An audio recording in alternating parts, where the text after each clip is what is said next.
Hello, my lovelies. I'm Jenny O, the author with no last name, and today I want to talk about where this idea of you can't leave negative reviews on books comes from. So, throughout November and December, the YouTuber Reads with Rachel has been doing some surveys and some videos about the results of her surveys about book marketing and reviews. Now, in a previous review or video of my own, I promised I wanted to talk about one of the perks of being a traditionally published author.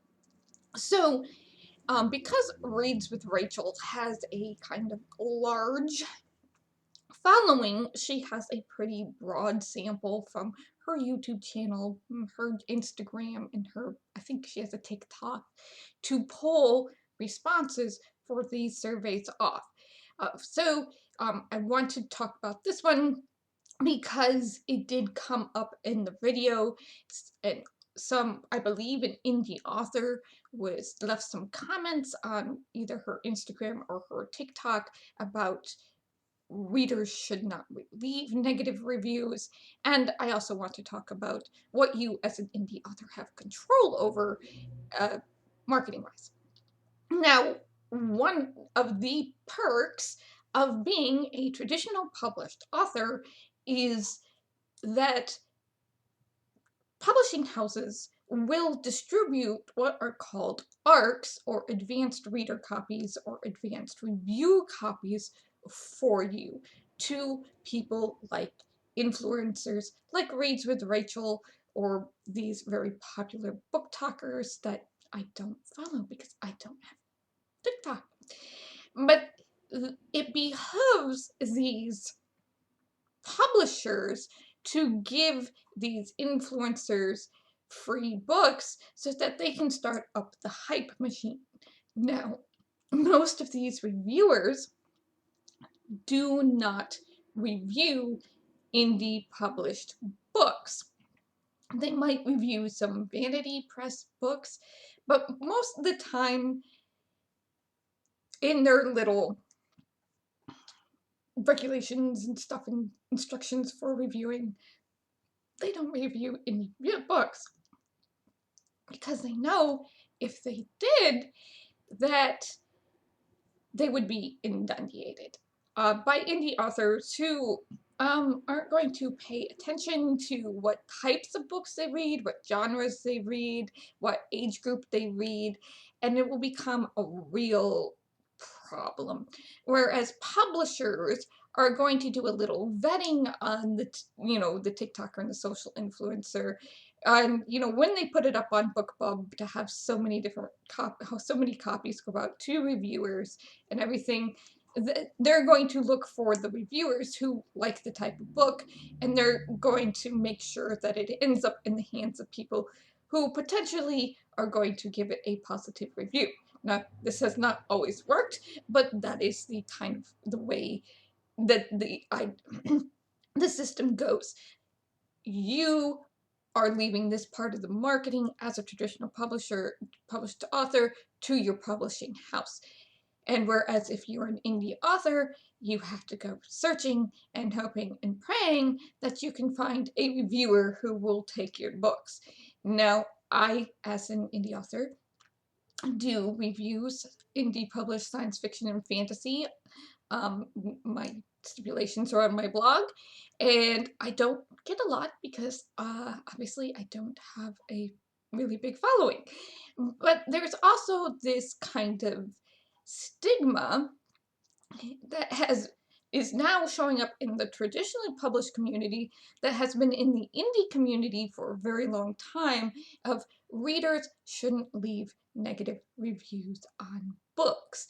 So where did this originally come from? Where did this idea come from? And the very, very short answer is fandom. Now, in a previous video, I talked about the differences of culture and fandom, the building community versus publishing a product, and how in fandom there is a very strong kind of influence, especially on Tumblr, when it comes to reviews and how you should give people positive praise on what they did well. So hopefully they will do more of what they did well instead of leaving negative, I hate this, you're stupid, you're dumb, your description is awful type of reviews. Because in the fandom, you are creating a community back and forth, you're trying to make friends, you all share love of this thing, you're doing it in your free time for free. You're sharing this out of love. So, you know, if somebody doesn't like something, they can just keep their mouth shut and hit the back button. Whereas in the indie community, or the indie side of publishing, this kind of carried over because of, you know, a lot of indies do come from the fan fiction space. But then they added this kind of professional twist to it. Whereas in the indie community, they believe it is detrimental to leave negative reviews on books, aka 3 stars and under, or 2 stars and 1 star reviews, because it will hurt the book's chances in any type of algorithm, and it will negatively influence your networking or ability to make friends among your peers. Now, I have some very interesting stories when I was more active in the indie author community, which I am not prepared to share.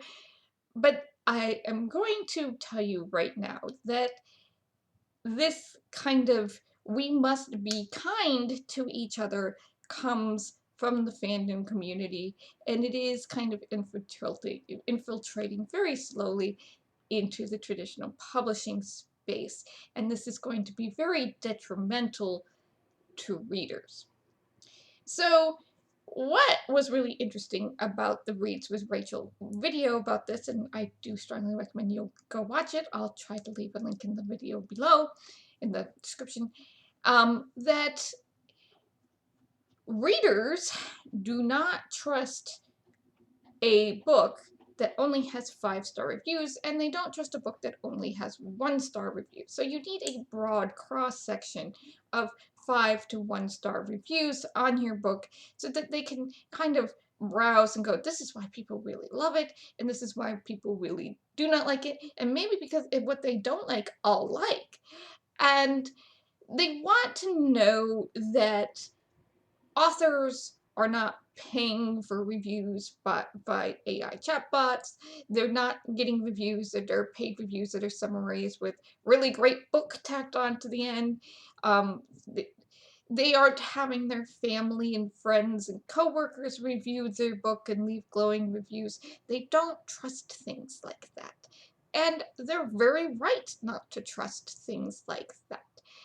So the indie community, you know, is so reliant on the idea that reviews will boost you in the algorithm, which I'm not sure is entirely true, that they are willing to kind of, I don't know, shoot themselves in the foot so they don't get 3-star and under reviews. Because when you're an indie author, you don't have this perk of being a traditionally published author and getting your books out to influencers and social media people, reviewers, actually reading them and leaving reviews on their YouTubes and their TikToks and going to Goodreads and stuff like that. You think that you can turn around and go to your fellow authors who, yes, you might know on Twitter, sort of. Just because you follow someone on Twitter doesn't mean they're your friend in any way, shape, or form, and get reviews there.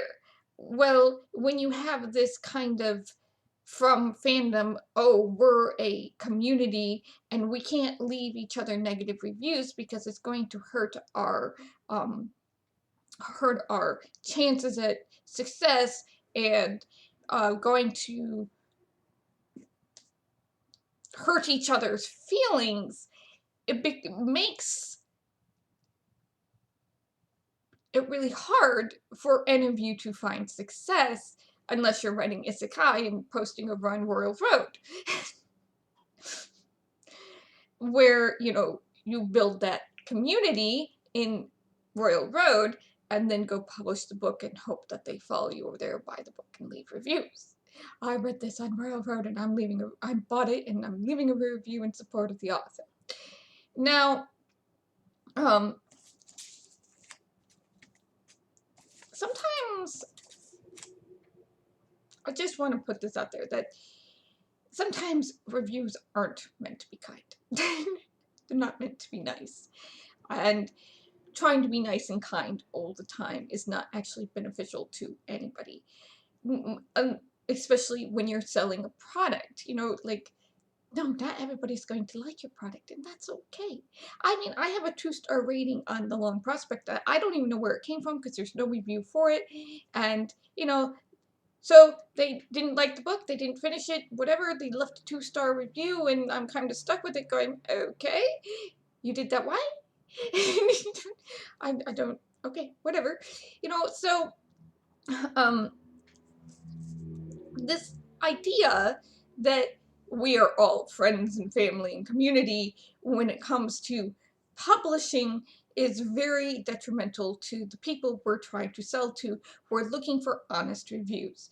And, you know, do not feel that the reviews, particularly on indie stuff, are honest.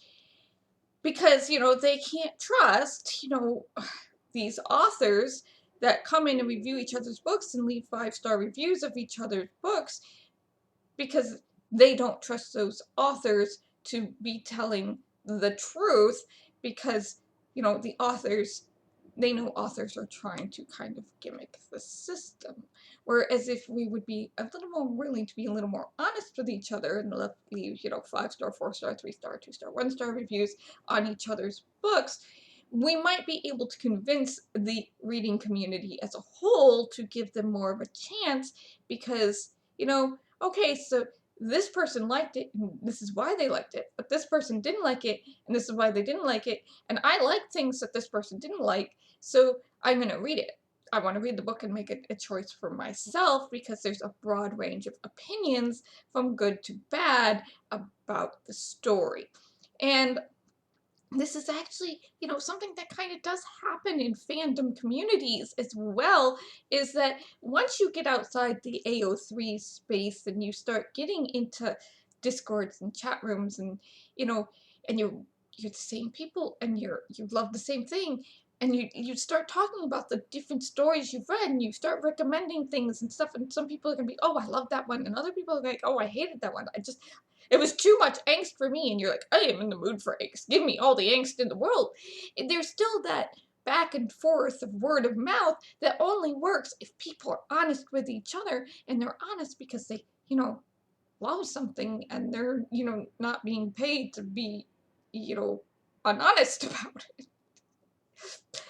So, I don't see this kind of, we can't leave 3-star and under reviews on books getting very far in the traditional reading space, mostly because there are many, many book talkers and YouTube influencers whose entire kind of livelihoods revolve around writing snarky reviews about books they don't like very much. I mean, come on, we've got a couple of them that do like 2-3 hour long videos about why this is the worst book ever written. And not like, or introducing my husband to this book, and things like that. There's a lot of marketing and stuff about these super hyped books up on TikTok that end up on YouTube, that end up being like all this kind of negative marketing, where yes, some people are going to be like, oh, that book is not for me, but a few handful of people are going to be like, ooh, I like that sort of thing, and go and buy the book anyway. You know, so for some people it's entertainment, for other people it is, oh, this person didn't like this book? Well, it's pretty clear that we have opposite tastes in books, so I'm going to go pick up that book she didn't like because I'm probably going to love it. And we don't have that kind of thing in the indie community space, particularly or because, you know, unlike the fandom community, we're not all reading each other's books and going, "Oh my God, you have, you know, I love this one or I hated this one or whatever." To be able to form that actual network and community of, you know, authors, because we're all too busy trying to, I don't know, be successful, be professional. Um, Now, I probably do have a reputation in the indie author space because I am a very analytical reader, and it is very hard for me to get a 5-star review out of me. And I have an opinion that if you have any sort of questions about your book at all, or if you're worried about success, you should probably hire an editor before you publish your book. Or at least, as a general rule, hire an editor before you publish your book. I didn't write a book, uh, a post-fiction production guide called 16 Signs Your Book Isn't Ready to be Self-Published because I kept running across 5-star books in my indie reading journey. And now a lot of that advice can also be applied to traditional publishing houses, traditionally published books as well, outside of the don't use prologues. I think because most traditionally published books do not use prologues. They've kind of managed to kill that in 99% of the traditionally published book industry. But like, even though I'm reading a lot of traditionally published fiction nowadays, going out to the library, and I'm still, in general, only doing, you know, 4 or 5-star reviews. These are books I finished, you know, that I liked. But even in those books that I do finish, sometimes I do have the, I can't rate this, or I'm only giving this like a 3-star type of thing. Because I don't want to be that kind of negative Nancy person doing snarky things. That's not why I have this YouTube channel. But it is one of those things. It is something that has come from fandom. This kind of concept of we can't leave negative reviews has come from fandom, and I have been in fandom. I have been in the indie author community, so it's kind of ingrained in me to be like, if I didn't finish a book, in general, I'm just going to go take it back to the library, or I'm going to, you know, hit the back button on the fan fiction and not say why I'm not finishing it because it's not really beneficial. Now, in the publishing industry space, I don't always feel it's beneficial to leave DNF reviews because, you know, the book, if you feel the book is that bad, because the book is published. And usually the time when I'm saying I didn't finish this book is because to me, it needed a serious edit. And leaving a DNF that says, I didn't finish this book because it needs to go back to the editor is probably not going to be very helpful to other customers. And now, as an author, I can say why I do feel it needed an edit, but once again, might not always be helpful to other consumers. So,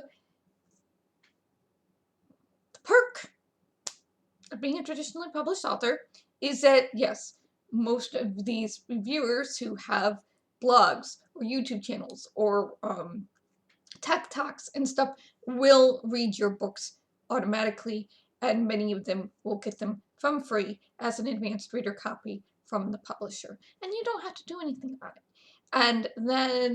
And readers who are in the traditional publishing reading community are a lot more willing to leave everything from a 5-star review to, you know, 3 and 1-star reviews. Though sometimes you do have to wonder about certain influencers who just don't want their you know, access to free books to be cut off, which, you know, would kind of imply that publishers are petty. maybe publishers are, you know.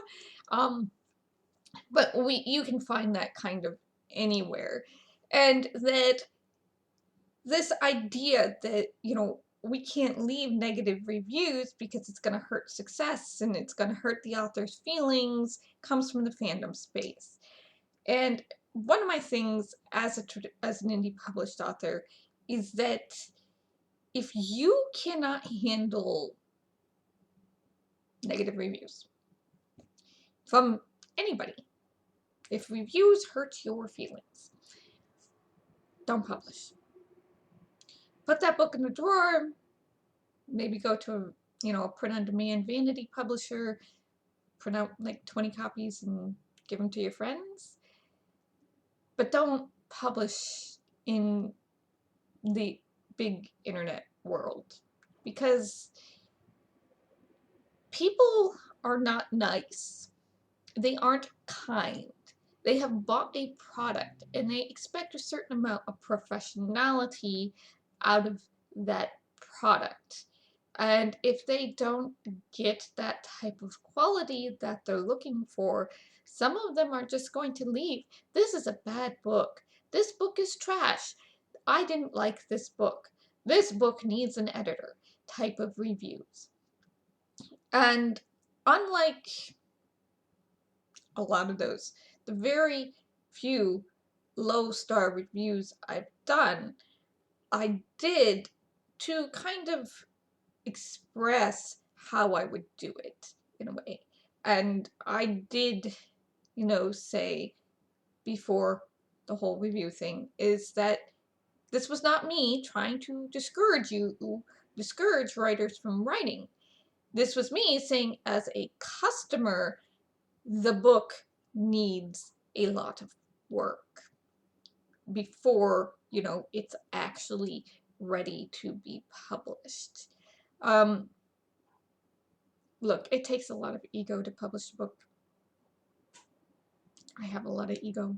And I know a lot of authors, indie authors in this industry and regular authors in this industry, they have a lot of ego too.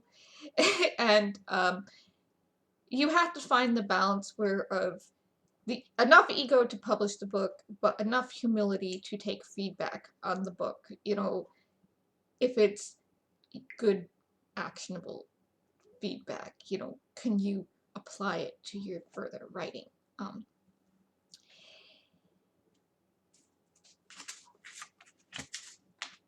kind of sad that I'm starting to see that we can't leave negative reviews kind of tiptoeing into the review space for traditional publishing, because, I mean, it has been very detrimental to indie publishing. Like, yeah, it's not only is it, you know, I know the indie publishing is like overwhelming with the amount of choices that you can get, but because it's so overwhelming, because, you know, if you're an indie author and you're not out there reading, you know, indie other author books and leaving honest reviews on it, it's really hard to look at an indie author book and go, well, it's not free, so I'm not going to buy it. No, it's, you know, think about whether or not it has any quality to it, unless you're aware of, you know, the author brand behind the book kind of thing. And I'm like, oh, I know this person, I trust this person's quality of writing or whatever to pick up the book. Like, if they're a former fan fiction author, you might very rarely pick up their book. I, as a former fan fiction author, I do not promote my books in fan fiction spaces or in any of my fandom spaces, because they're just not going to want to read them. That's just the way it goes. That's not what they're there for. So it kind of hurts your marketing to say, oh, we're not allowed to do 3-star reviews and under. Like, it really does. Because people want kind of the honesty. They want to see that, oh, a broad range of people have bought this book. Some of them loved it. Some of them hated it. You know, and not just, you know, oh, I don't read science fiction books, and this book is science fiction, so I don't like it type of reviews. But, you know, types of reviews where there's very good reasons why the, you know, reader didn't like it. They thought it was preachy, they thought it was contrived, it was not, you know, for it was marketed to them as a fantasy adventure, and it's actually a fantasy romance, and they'd wish they'd been told it was a romance because they don't want that kind of thing in their books. And it doesn't mean it's a bad fantasy romance. It was just somebody needs to think a little more about the marketing to certain readers. That's all. I don't know where this is gonna go. It's gonna be something I'm gonna kind of watch and see what happens, how, if this take hold.